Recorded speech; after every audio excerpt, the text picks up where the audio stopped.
आज की कहानी है प्रभु श्री राम तथा लक्ष्मण द्वारा मारीच और सुबाहु का वध। प्राचीन काल में ऋषिमुनियों के यज्ञ में राक्षस बाधा उत्पन्न करते थे। उस समय ऋषि विश्वामित्र बड़ा यज्ञ कर रहे थे तथा राक्षस उनके यज्ञ की अग्नि में मांस, रक्त आदि डालकर उसे अपवित्र कर देते थे। इसलिए महर्षि विश्वामित्र ने अयोध्या में राजा दशरथ से सहायता मांगी तथा यज्ञ की रक्षा के लिए उनके पुत्र प्रभु श्री राम को साथ भेजने के लिए कहा। महाराज दशरथ की आज्ञा से प्रभु श्री राम बंधु लक्ष्मण के साथ ऋषि विश्वामित्र जी के गुरुकुल पहुँचे। उन दोनों को महर्षि विश्वामित्र ने अनेक प्रकार के अस्त्र शस्त्र प्रदान किए।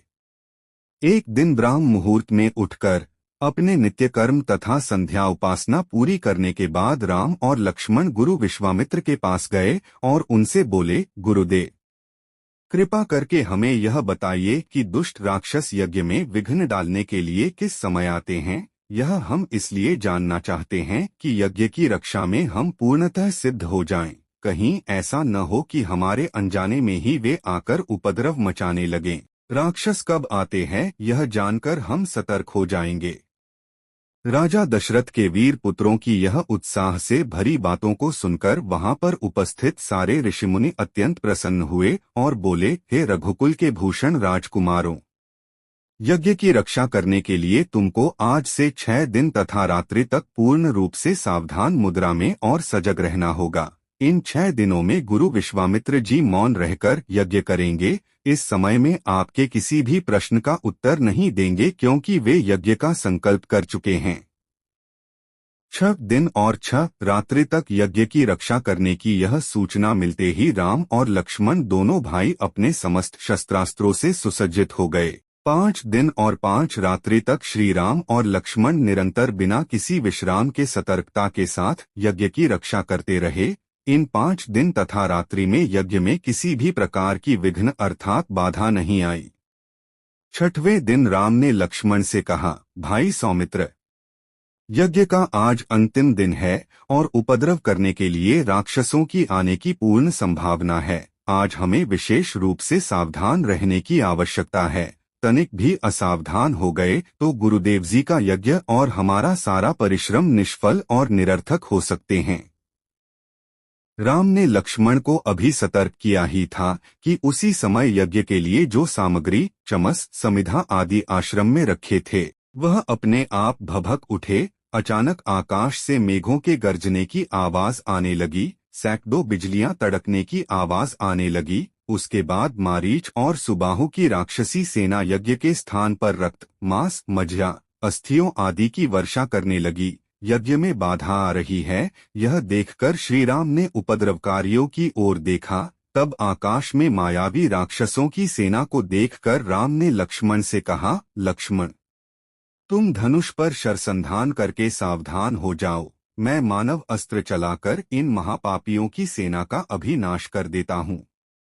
यह कहकर राम ने अत्यंत फुर्ती और कुशलता का प्रदर्शन करते हुए उन पर मानवास्त्र छोड़ा। श्री राम ने छोड़ा हुआ वह मानवास्त्र आंधी की गति से जाकर मारीच की छाती में लगा। अस्त्र के वेग के कारण मारीच उड़कर 400 कोस दूर समुद्र के पार लंका में जा गिरा।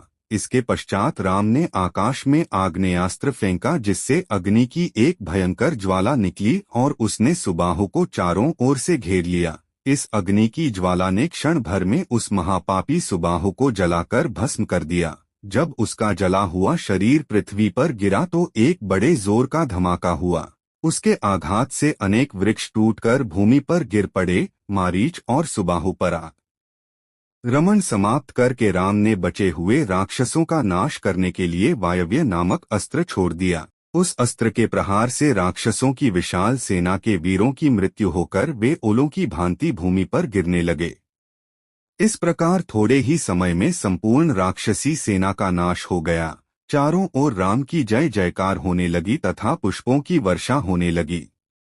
निर्विघ्न यज्ञ समाप्त करके मुनि विश्वामित्र यज्ञ वेदी से उठे और राम को हृदय से लगाकर बोले, हे रघुकुल नंदन, तुम्हारे बाहुबल के प्रताप और युद्ध कुशलता से आज मेरा यज्ञ सफल हो गया है। उपद्रवी राक्षसों का विनाश करके तुमने वास्तव में आज सिद्धाश्रम को कृतार्थ कर दिया। धन्यवाद। आपको यह पसंद आए तो लाइक दबाएं, शेयर करें, कमेंट करें और मेरे चैनल को सब्सक्राइब करें। आज की कहानी है प्रभु श्री राम की बहन शांता और ऋष्यशृंग। आप सभी को ज्ञात होगा कि श्री राम, लक्ष्मण, भरत और शत्रुघ्न राजा दशरथ के पुत्र थे। इनके साथ ही राजा दशरथ और रानी कौशल्या की शांता नाम की एक कन्या भी थी। शांता उनकी पहली संतान थी, अर्थात वह प्रभु श्री राम, लक्ष्मण, भरत और शत्रुघ्न इनकी बहन थी। शांति और सद्भाव का प्रतीक थी। रानी कौशल्या की एक बड़ी बहन थी, उनका नाम वर्षिणी था। शांता को रानी वर्षिणी और उनके पति अंगदेश के राजा रोमपाद इन्होंने गोद लिया था। एक दिन राजा रोमपाद अपनी कन्या शांता के साथ बातचीत करने में व्यस्त थे। उस समय एक ब्राह्मण वर्षा के दिनों में खेती के लिए सहायता मांगने राजा के पास आया। रोमपाद ने ब्राह्मण की दुर्दशा पर ध्यान नहीं दिया। इससे ब्राह्मण नाराज हो गया और उसने राज्य छोड़ दिया। वह ब्राह्मण देवराज इंद्र का भक्त था। देवराज इंद्र अपने भक्त का अपमान सहन नहीं कर पाए। इसका दंड देने के लिए वर्षा ऋतु में अत्यंत कम वर्षा हुई, जिसके कारण राज्य में सूखा पड़ा। राजा दशरथ चाहते थे कि उनको एक बेटा हो जो उनके राज्य को संभाले और अपने वंश को समृद्ध बनाए। उन्हें एक सद्गृहस्थ ने बताया कि दोनों राज्यों पर आए इस संकट को केवल किसी ब्राह्मण की शक्तियों से ही समाप्त किया जा सकता है। उस ब्राह्मण ने नियमों का पूर्ण शुद्धता के साथ पालन करना आवश्यक है। ऐसा एकमात्र व्यक्ति पृथ्वी पर जो थे, उनका नाम था ऋष्यशृंग। विभांडक ऋषि ने ऋष्यशृंग का पालन किया था। दोनों राज्यों के हित के लिए ऋष्यशृंग को लाना और यज्ञ के लिए मनाना आवश्यक था। विभांडक ऋषि की शक्ति अधिक थी और वे बहुत क्रोधी थे। ऋष्यशृंग को लाने से पहले ऋषि विभांडक को मनाना आवश्यक था। इस कार्य को कौन पूरा करेगा, यह प्रश्न था। इस समय यह कार्य पूर्ण करने के लिए शांता सामने आई। वह ऋष्यशृंग को मनाने के लिए ऋषि विभांडक के आश्रम गई। अपने सद्भाव और गुणों से शांता ने दोनों का मन जीत लिया। उसके बाद दोनों अंगदेश के लिए यज्ञ करने के लिए सहमत हो गए। उसके बाद ऋष्यशृंग ने शांता से विवाह किया। ऋष्यशृंग और शांता ने धार्मिकता का पालन करते हुए यज्ञ किया। यज्ञ के मंत्र के उच्चारण से भारी बारिश हुई। जनता आनंदित हो गई और अंगराज्य में उत्सव हुए। दशरथ को संतान प्राप्त हो, इसलिए ऋष्यशृंग ने पुत्र कामेष्टि यज्ञ किया। इस यज्ञ के परिणामस्वरूप राम, लक्ष्मण, भरत और शत्रुघ्न का जन्म हुआ। धन्यवाद। आपको यह पसंद आए तो लाइक दबाएं, शेयर करें, कमेंट करें और मेरे चैनल को सब्सक्राइब करें। आज की कहानी है लक्ष्मण जी की तपस्या। प्रभु श्री राम जी के तीनों भाई अर्थात लक्ष्मण, भरत और शत्रुघ्न उनकी सेवा करते थे। वे श्री राम जी को पिता समान मानते थे और उनकी आज्ञा का पालन करते थे। प्रभु श्री राम जी के साथ लक्ष्मण जी वनवास गए थे। प्रभु श्री राम और लक्ष्मण इनमें अगाध प्रेम था। रावण के साथ जब महाभयंकर युद्ध हुआ था, तब लक्ष्मण जी ने रावण के पुत्र इंद्रजित का वध किया था। लक्ष्मण जी ने इंद्रजित का वध कैसे किया था, ये कथा अब हम सुनते हैं। प्रभु श्री राम जी जब रावण से युद्ध कर अयोध्या वापस लौटे, तब उनसे मिलने अगस्त्य मुनि अयोध्या पहुंचे। दोनों में लंका में हुए युद्ध के बारे में चर्चा होने लगी।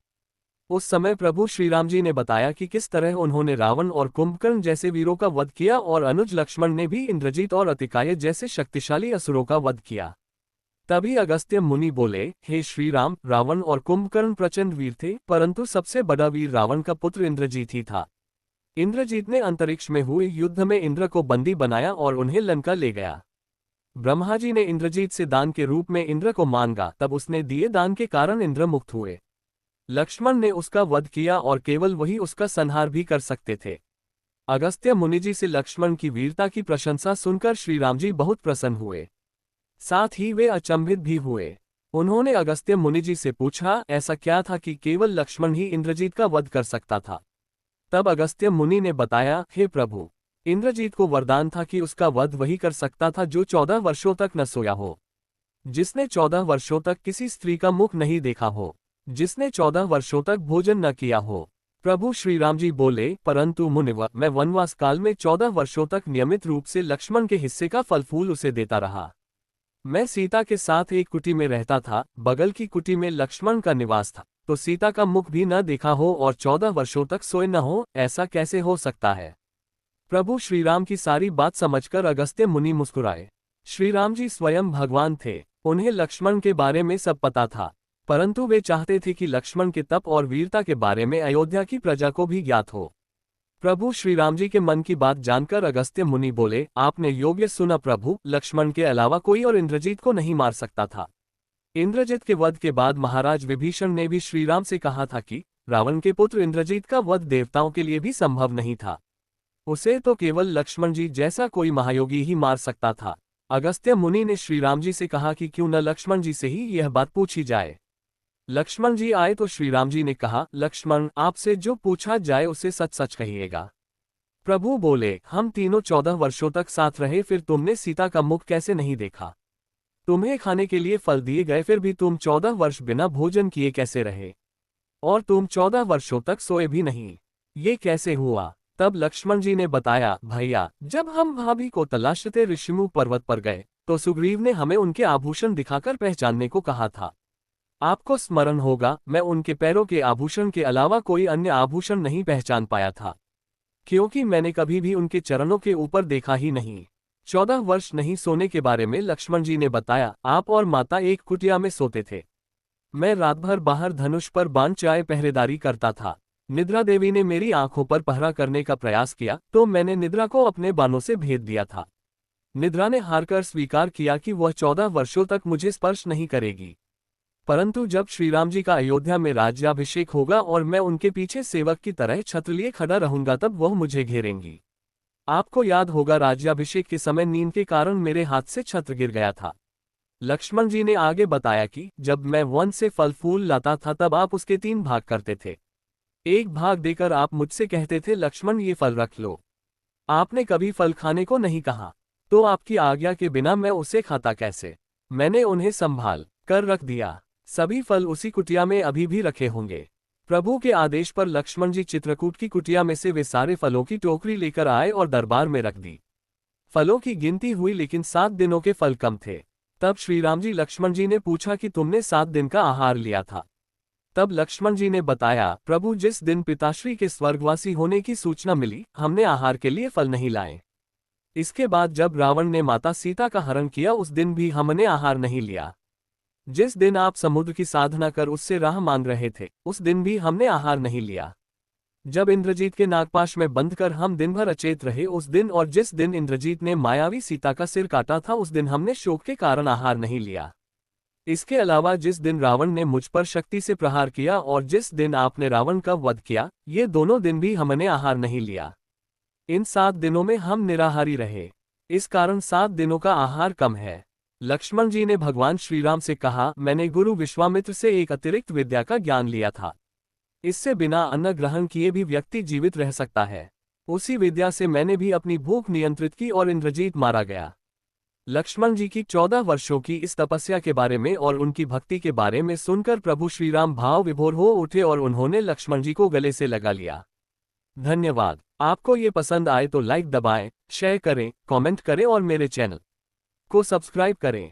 आज की कहानी है लंका दहन। सीता माता को छुड़ाने के लिए हनुमान जी ने रावण की लंका का दहन किया था। आज हम उसकी कथा सुनेंगे। हनुमान जी माता सीता से लंका में अशोकवाटिका में छोटा रूप धारण कर मिले तथा सीता माता की आज्ञा से अपनी भूख मिटाने के लिए वाटिका से फल तोड़कर खाने लगे। तब वहां पर पहरा दे रहे राक्षसों ने हनुमान जी को देखा और उन्हें साधारण वानर समझकर उन्हें मारने के लिए दौड़ पड़े, परंतु हनुमान जी ने अपनी शक्ति का प्रयोग कर राक्षसों पर आक्रमण किया। कुछ राक्षस अपने प्राण बचाकर रावण के समक्ष पहुंचे तथा उन्होंने रावण को समाचार दिया कि एक वानर ने अशोकवाटिका को उजाड़ दिया है तथा बहुत से राक्षसों को भी मार दिया है। रावण यह समाचार सुनकर बहुत क्रोधित हुआ। तब रावण के पुत्र इंद्रजीत ने हनुमान जी को पकड़कर लाने के लिए रावण से आज्ञा ली तथा हनुमान जी पर ब्रह्मास्त्र से वार कर उन्हें बंदी बना लिया तथा सभा में ले गए। हनुमान जी रावण के सामने खड़े विचार कर रहे थे। समस्त लोगों को डराने वाला महाबाहु रावण हनुमान जी को सामने इस प्रकार निर्भय खड़ा देखकर क्रोधित हो गया। वह अपने महामंत्री से बोला, अमात्य, इससे पूछो कि यह कहाँ से आया है, इसे किसने भेजा है, सीता से यह क्यों बातें कर रहा था, अशोकवाटिका को इसने क्यों नष्ट किया, इसने किस उद्देश्य से राक्षसों को मारा, मेरी इस लंकापुरी में आने का प्रयोजन क्या है। उद्धरण उद्धरण। रावण की आज्ञा पाकर मंत्री ने हनुमान जी से लंका में आने का कारण पूछा। तब हनुमान जी ने उत्तर दिया कि मैं श्री रामचंद्र जी का दूत हूं और उनके ही कार्य से यहाँ आया हूं। हनुमान जी ने कुछ क्षण शांतभाव से सभी की ओर देखा और आगे कहा, मैं किष्किंधा के परम पराक्रमी राजा सुग्रीव का दूत हूं। उन्हीं की आज्ञा से तुम्हारे पास आया हूं। हमारे महाराज ने तुम्हारा कुशल समाचार पूछा है और कहा है कि तुमने नीतिवान, धर्म, चारों वेदों के ज्ञाता, महापंडित, तपस्वी और महान ऐश्वर्यवान होते हुए भी एक परस्त्री को अपने यहाँ बंदी बनाया है। ये तुम्हारे लिए उचित बात नहीं है। तुमने ये दुष्कर्म करके अपनी मृत्यु का आह्वान किया है। तुम सीता माता को प्रभु श्री रामचंद्र जी को लौटा दो, वे निश्चित ही तुम्हें क्षमा कर देंगे। यदि तुम ऐसा नहीं करोगे तो तुम्हारा अंत भी वही होगा जो खर, दूषण और बाली का हुआ था। हनुमान जी की यह बात सुनकर रावण क्रोधित हो उठा। उसने अपने सेवकों को आज्ञा दी, इस वानर का वध कर डालो। रावण की आज्ञा सुनकर वहां उपस्थित विभीषण ने कहा, राक्षसराज, आप धर्म के ज्ञाता और राजधर्म के विशेषज्ञ हैं। दूत के वध से आपके पांडित्य पर कलंक लग जाएगा, इसलिए उचित अनुचित का विचार करें और दूत के योग्य किसी अन्य दंड की आज्ञा दें। रावण ने कहा, शत्रुसूदन, पापियों का वध करने में पाप नहीं है। इस वानर ने वाटिका का विध्वंस तथा राक्षसों का वध करके पाप किया है, इसलिए मैं इसका वध करूंगा। रावण की यह बात सुनकर उसके भाई विभीषण ने नम्रता के स्वर में कहा, हे लंकापति, जब ये वानर स्वयं को दूत बताता है तो नीति तथा धर्म के अनुसार इसका वध करना अनुचित होगा, क्योंकि दूत दूसरों का दिया हुआ संदेश सुनाता है। वह जो कुछ कहता है वह उसकी अपनी बात नहीं होती, इसलिए उसका वध नहीं किया जा सकता। उद्धरण विभीषण की बात पर विचार करने के बाद रावण ने कहा, तुम्हारा ये कथन सत्य है कि दूत का वध नहीं किया जा सकता, परंतु इसने अशोकवाटिका का विध्वंस किया है, इसका दंड तो इसे मिलना चाहिए। वानरों को अपनी पूंछ प्रिय होती है, इसलिए मैं आज्ञा देता हूं कि इसकी पूंछ रुई और तेल लगाकर जला दी जाए, ताकि इसे बिना पूंछ का देखकर लोग इसकी हंसी उड़ाए और यह जीवन भर अपने कर्मों पर पछताएं। रावण की आज्ञा से राक्षसों ने हनुमान की पूंछ को रुई और पुराने कपड़ों से लपेटकर उस पर बहुत सा तेल डालकर आग लगा दी। जैसे जैसे राक्षस हनुमान जी की पूंछ पर कपड़े लपेट रहे थे, वैसे वैसे हनुमान जी भी अपनी पूंछ बांधे जा रहे थे। अंत में उनकी पूंछ को आग लगा दी गई। पूंछ के जलते ही हनुमान जी ने अपने सारे बंधन तोड़कर ऊंची छलांग लगाए और रावण की सोने की लंका जला दी। संपूर्ण लंकापुरी में केवल एक भवन ऐसा था जो अग्नि के प्रकोप से सुरक्षित था, और वह था नीतिवान विभीषण का प्रासाद। लंका को भस्म कर हनुमान जी ने लंका के समुद्र में अपनी पूंछ की आग बुझाए और पुनः अशोकवाटिका में सीता के पास पहुंचे। उन्हें सादर प्रणाम करके बोले, हे माता, अब मैं यहाँ से श्री रामचंद्र जी के पास लौट रहा हूँ। रावण को और लंकावासियों को मैंने प्रभु राघव शक्ति का थोड़ा सा आभास करा दिया है। अब आप निर्भय होकर रहें। अब शीघ्र ही प्रभु श्री रामचंद्र जी वानर सेना के साथ लंका पर आक्रमण करेंगे और रावण को मारकर आपको अपने साथ ले जाएंगे। विशाल सागर को पार करते हुए हनुमान वापस सागर के उस तट पर पहुंचे जहां प्रभु श्री राम जी थे। हनुमान ने वहां पहुंचकर सबका अभिवादन किया और लंका का समाचार सुनाया। सभी वानर प्रभु श्री राम जी तथा पवन सुत की जय जयकार करने लगे। धन्यवाद। आपको ये पसंद आए तो लाइक दबाएं, शेयर करें, कमेंट करें और मेरे चैनल को सब्सक्राइब करें।